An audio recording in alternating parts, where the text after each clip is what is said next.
E a exploração da classe trabalhadora em escala global, ao mesmo tempo em que, com as revoluções tecnológicas, etc., hoje, um jovenzinho aqui, um jovem da periferia, se identifica através da internet com elementos que não são mais a família tradicional, que não é mais a religião, que não é mais a nação, porque ele está identificado pela rede social com coisas que acontecem no mundo inteiro. E isso é um dado importante, que é essa universalização que é positiva. Eu não sou nenhum reacionário que acho que a forma de vida da família, a forma de vida exclusivamente nacional, a forma de vida religiosa, ela é algo que tem que ser preservado. Historicamente, o próprio capital está dando conta de superar isso, mas essa universalização que o capital produz é uma universalização pela forma burguesa de universalização.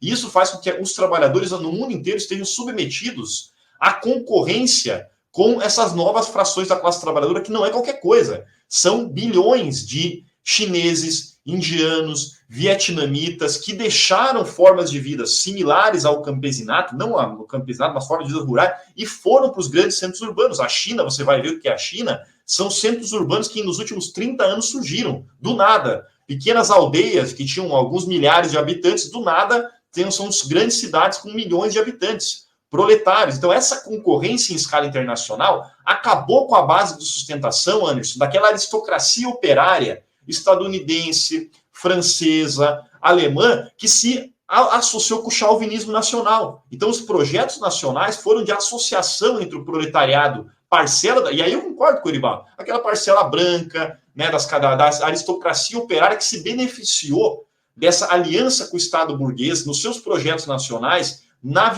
desde o final da Segunda Guerra Mundial, e que isso entrou numa crise profunda. Então, a crise do projeto nacional, por conta da ampla concorrência que ocorre em escala internacional, faz com que aquela aristocracia operária que se associou à social-democracia, se associou ao trabalhismo, se associou a algumas perspectivas comunistas, né, stalinistas, que enveredaram pela lógica de Estado, estão em absoluta crise. E nessa crise, o que entrou no lugar? Esse culto ao indivíduo livre, universal, que é um indivíduo abstrato, porque ele não existe, ele só existe determinado nas relações sociais de produção, que são relações sociais de produção que, ao mesmo tempo que afirmam uma possibilidade de uma individualidade rica, e rica no sentido da emancipação humana, no sentido de eu poder expressar a sexualidade, os aspectos que compõem a vida da maneira mais livre possível. Então, há um potencial colocado de uma individualidade rica, ao mesmo tempo que a individualidade real e existente é pobre, miserável e sofrida, e completamente decadente. Então, essa aristocracia operária que perdeu nessa dinâmica internacional, ela abraçou o reacionarismo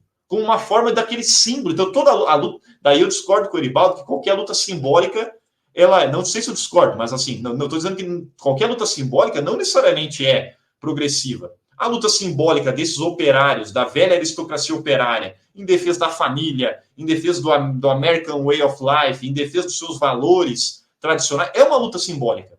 Ou a defesa de setores do velho proletariado brasileiro, que também passou por esse processo, como, por exemplo, os metalúrgicos, etc., que também foram decaindo nas suas condições de vida, também há um simbolismo, né, que está colocado nessa luta da extrema-direita, que vai se apropriando simbolicamente, né, desses elementos. E o capital, ele tem maneiras de absorver. Primeiro, ele absorve as pautas que não vão na essência da sociedade de classes. Ele coloca para dentro, e aí, por exemplo, o cabelo crespo.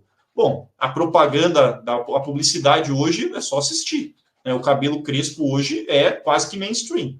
Está aceito. Beleza, uma luta de reconhecimento, ótimo. Mas o capital absorve. Inclusive, ele vai fazer um nicho de mercado específico para essas reivindicações que vão no âmbito da individualidade. Por quê? Porque a minha individualidade na sociedade do capital só vai ser resolvida como um comprador de mercadorias. E se eu afirmo uma nova individualidade, o capital vai afirmar novas mercadorias para essa individualidade. Então, essa dinâmica é ótimo, legal, a gente aceita, mas ela é a linha de menor resistência do capital. Mas a dinâmica da identidade, que vai nos interesses da classe, e daí eu concordo, o interesse de não privatizar presídio, o interesse de acabar com o encarceramento em massa, o interesse de acabar com a polícia militar no Brasil, que é um aparelho de repressão contra a população trabalhadora preta no dia a dia e branca se fizer greve, tá? Porque daí a greve dos metroviários de São Paulo, a gente sabe como é que funciona a justiça e como é que funciona o aparato repressivo do Estado.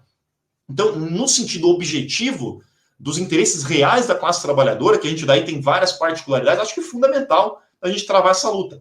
Mas o capital tem maneiras de incorporar, de um lado, a linha de menor resistência quando há uma afirmação de novas identidades. E de outro lado, Anderson, o capital também tem algo fundamental, porque o capital, não pense que ele é bonitinho, modernoso, não pense que o capital é apenas a aliança entre Wall Street e o Vale do Silício, né? Hollywood e a turminha do sapatênis, né? Que inclusive está no PSOL, né? A turminha do sapatênis é PSOL, é isso que essa é a aliança do capitalismo progressista. Mas o capital, se precisar, se as imposições da luta de classes exigirem, o capital abraça também a sua outra face, que é a face da apoteose da espada, do reacionarismo puro e simples, que vem e desce o porrete.